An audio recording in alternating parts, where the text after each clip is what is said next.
matter. And that means that we have got to win the Secretary of State's office in 2014. So back in June, the cruise. Yeah. Secretary of State He can be governor. is not an asshole, which is really great. How do you really feel, Chris?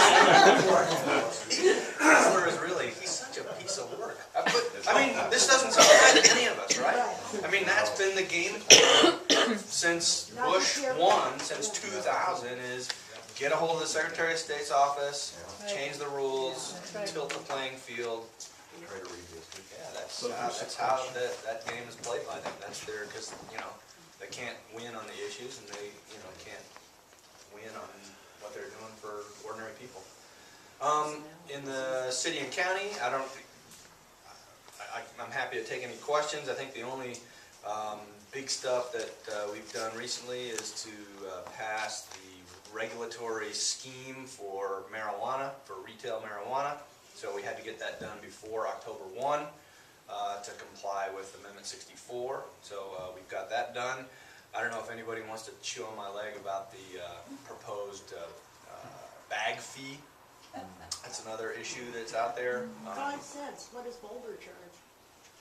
50 cents, I don't know. It's more than 5 cents though. I think it might be a dime. Yeah. Dime bag. Oh, It's Boulder. Nickel a bag. Nickel a bag. Chris, what research does the council do on the sales tax relative to what rate you set and what propensity you're going to drive people into the black market? Unfortunately, very little research, and I was kind of an outlier among my colleagues. I was opposed to establishing an additional tax on top of retail marijuana at the state level. Spent a lot of time harassing our state legislators to make that as small as possible. Amendment 64 had already anticipated the 15% excise tax on marijuana, but then they larded on the 15% sales tax, although they set it at 10, about which I was pleased, but I wish they'd set it at 0.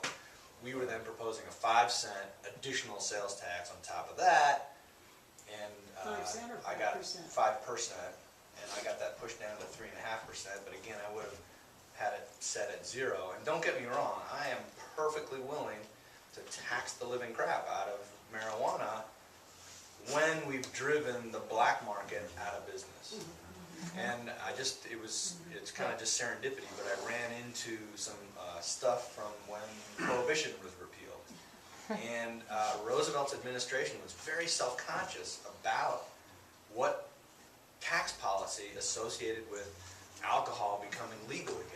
And they said, we need to make alcohol, legal alcohol, as cheap as possible. That's right. So that the bootlegger is run out of business. And so they came in deliberately with a strategy to say, don't tax it, don't tax it, don't tax it. Because, prior to that, prior to Prohibition, alcohol was actually a major source of federal revenue. In fact, it was the establishment of the income tax that actually made Prohibition possible, because there was an alternative source of revenue for the federal government, so then they could go ahead and outlaw alcohol, which is like the dumbest idea since... Anyhow, it was a dumb idea, but yeah, so unfortunately we have no answer to what is the tipping point, because we don't even have retail marijuana until January 1. We don't know how consumers will behave. We don't know how businesses will respond. And, I'm a believer in working with data, so I would want to see that first, have the price low, drive the black market, push them off the cliff, and then tax it if we need to. What's the total differential You're the charity. between taxes for alcohol and what will be in place for marijuana at the point it starts? Good question. I don't know the answer to that question. I think there's a state excise tax on booze. I charges ordinary 3.62%, that's the Denver City sales tax, but, I ought to have that at my fingertips, but I don't. It's not insignificant, I don't think it's as high as cigarettes, which is very high. What happens if the amendment, whatever it's called, fails and the voters say no more taxes on marijuana?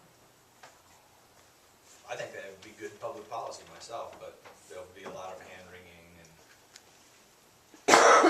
My question is, we will still go forward with our regulations, probably have to use general fund and other stuff to enforce. yeah, yeah. Well, I mean, remember, there are existing sales taxes, so state sales tax, 2.9%, city tax, 3.62%. And just to give you a sense, this is not sort of like, you know, a weird thing, like, you know, a corner drug dealer now has a corner store. This is an industry. So in 2012, the total sales of medical marijuana, this is even before retail marijuana, this is sales only to people with a red card. Total sales of medical marijuana in Denver approached $150 million. Wow. Yeah, that was $4.5 million in sales tax. Wow. $4.5 million in sales tax. Isn't the appropriate response due? So that's real money. That is, ladies and gentlemen, that is an industry. That's specifically allocated. No, that's just straight old 3.62% sales tax. And I would say, think about any other business, any other industry whose regulation is required to pay for itself. You can't. I mean, you know, inspections on, you know, restaurants with liquor licenses, all the regulations associated with establishing a liquor store, all that stuff is just paid for out of the general fund because that's what government's supposed to do. And so I think it's a little hypocritical of us to say, you know, with the marijuana industry, its regulation must be paid for by the industry itself. It's like, no, just pay what's necessary to get the job done, and then, you know, enjoy the upside for, you know, roads and services, etc. So I'm we're getting just hooked. about at time, but I think we have one other question over there. Yeah, just a quick question. I am not keeping track, so